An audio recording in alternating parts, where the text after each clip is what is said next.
What's going on, everybody? It has been a while since I have posted to this channel.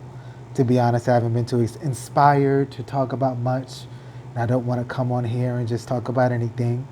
But I felt inspired tonight, and I just wanted to come on here and just share my thoughts and my insight. So my mom called me, and she told me that she ran into this guy that we used to go to church with back in the day.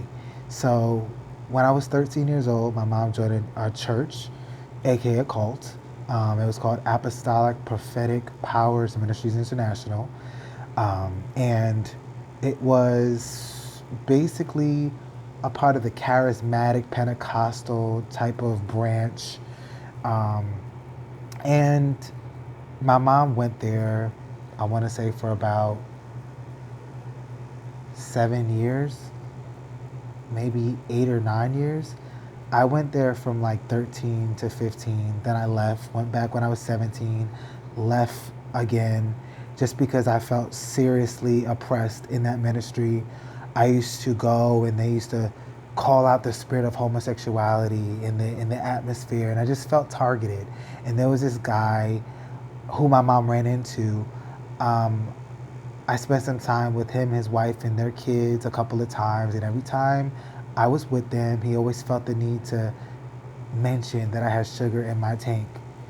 And I just don't understand why black straight men feel so empowered to always point out femininity in black gay boys.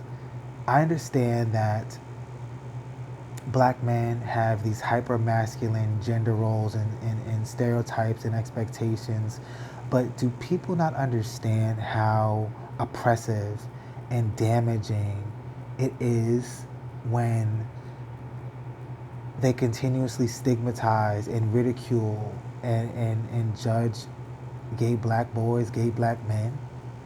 I can honestly say that I have never felt safe in a black space.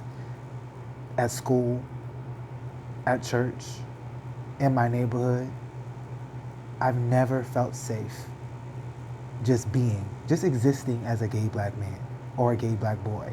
It just never made me feel empowered. I always had to adapt. I always had to play down who I was because I didn't want to be made fun of. I didn't want to be ridiculed. I remember growing up, black girls always making fun of me.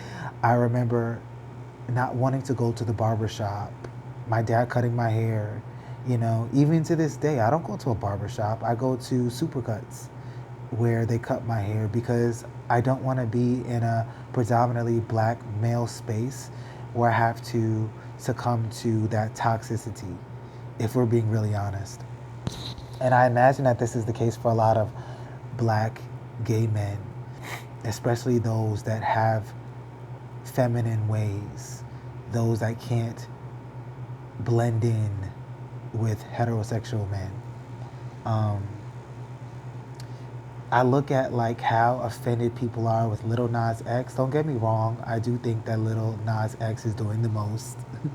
Kissing men on TV, and now he has this whole pregnancy thing.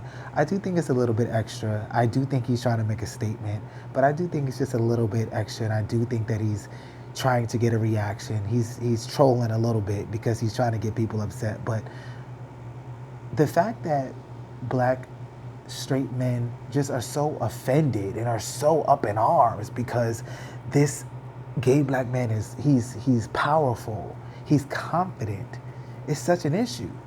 It's such an issue for gay black people to be confident and to be comfortable in their skin. It's like we're supposed to be,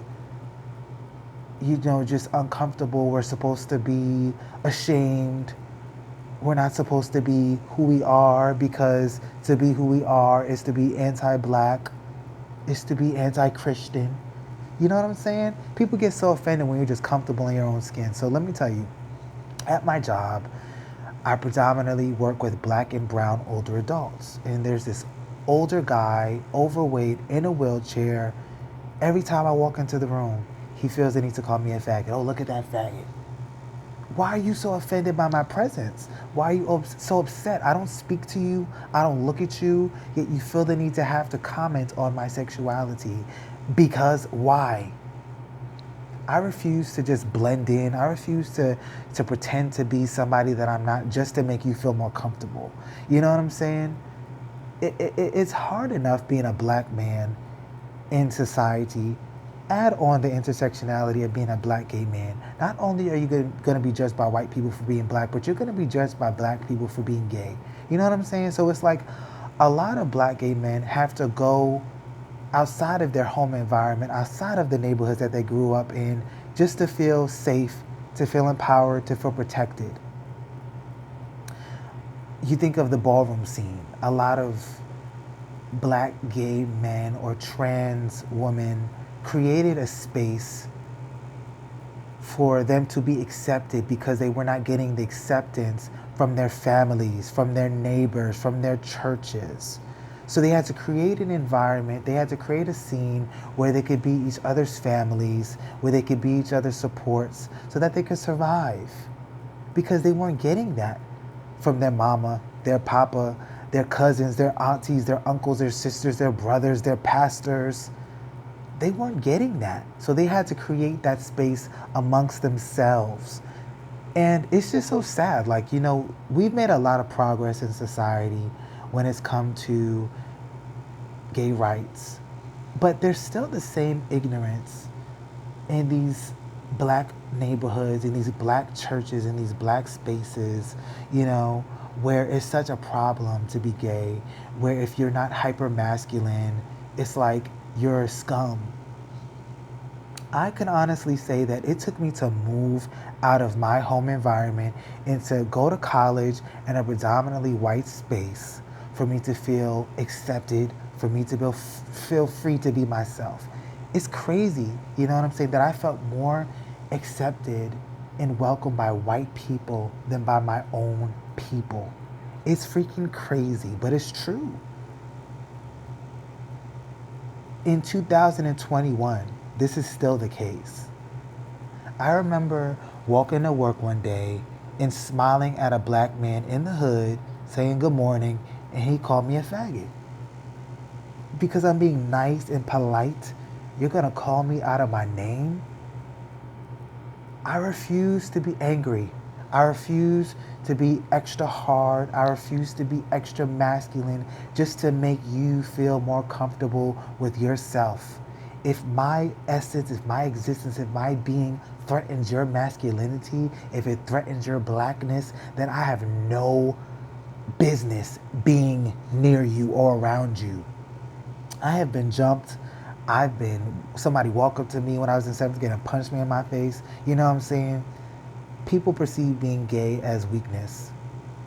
And if you're not about that life, if you don't throw hands, baby, you're going to get beat the fuck up. You're going to get jumped. You're going to get ridiculed continuously.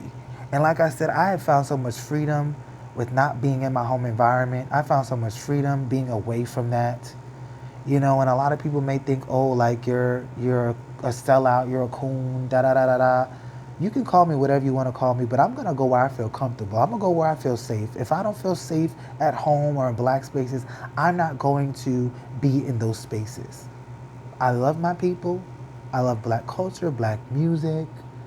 I love being black.